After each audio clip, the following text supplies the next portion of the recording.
In Salem, Friday brings a strange tension, the kind that spreads slowly through the lives of the people who feel it coming long before they understand it.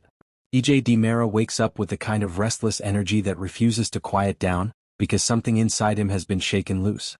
What began the day before as a fleeting flash of memory, triggered unexpectedly by the presence of his secretary, now grows into a full obsession that he cannot control. His mind drifts back again and again to that clinic, to the foggy fragments of time shared with Cat Green, to secrets buried beneath layers of trauma and medications he was never meant to question.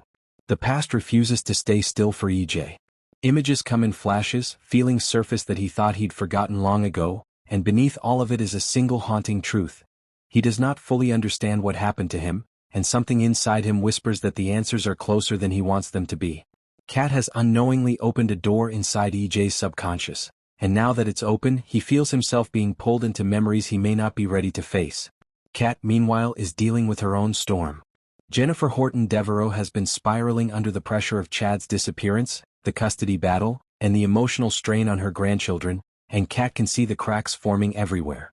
She approaches Jennifer with a deal, something that might stabilize the situation, something that might keep the custody case from turning into a disaster, something that might soften Jennifer's stance just enough to buy Chad time. Cat knows there is no world in which Jennifer fully trusts her, not after the impersonation, not after the chaos, not after the questions Cat herself cannot answer aloud. But Cat hopes that desperation might make Jennifer willing to listen.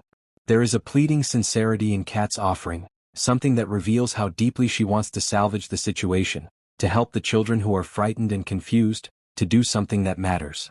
Jennifer stands caught between suspicion and desperation.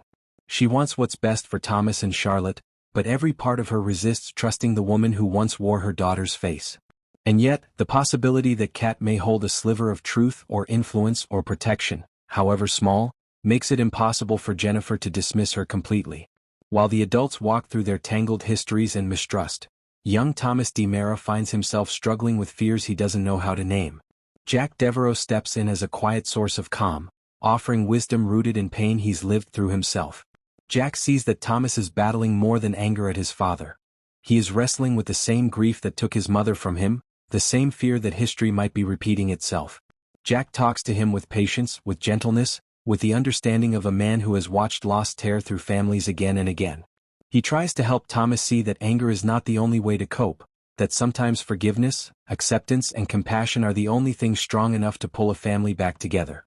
Jack's words settle into Thomas slowly, like seeds waiting for the right moment to grow, because deep inside, Thomas is desperate to believe that his father hasn't abandoned him, that Chad will come home. Far from Salem, beneath the cold, echoing walls of the DiMera crypt, Chad finally gets a sliver of information from the only people who share his nightmare, Tony and Kristen. The three siblings sit in the artificial stillness of their captivity, listening for footsteps that never come, replaying the moment they were taken, trying to make sense of why they were chosen and what the kidnapper wants.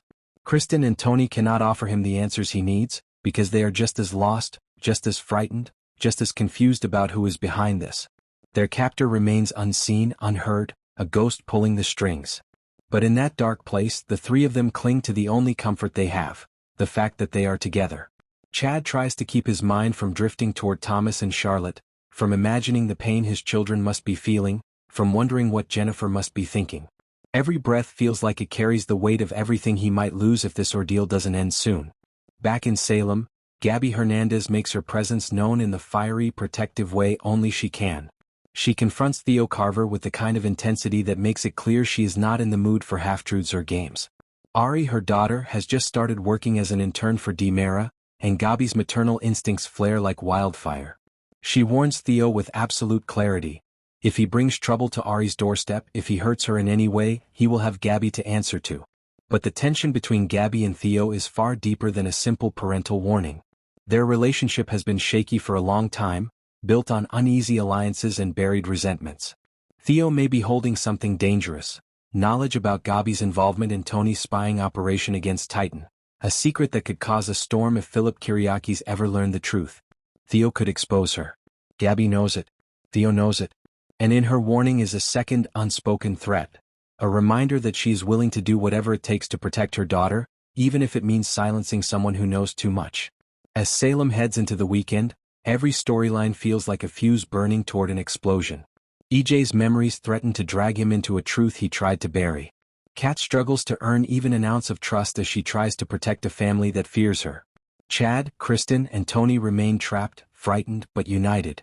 Jack tries to guide Thomas through the emotional storm. Gabby stands ready to defend Ari even if it puts her at war with Theo. The entire town feels suspended between past and present, between secrets and confessions, between danger and revelation. And Friday becomes the day where the pressure begins to crack open the next layer of drama.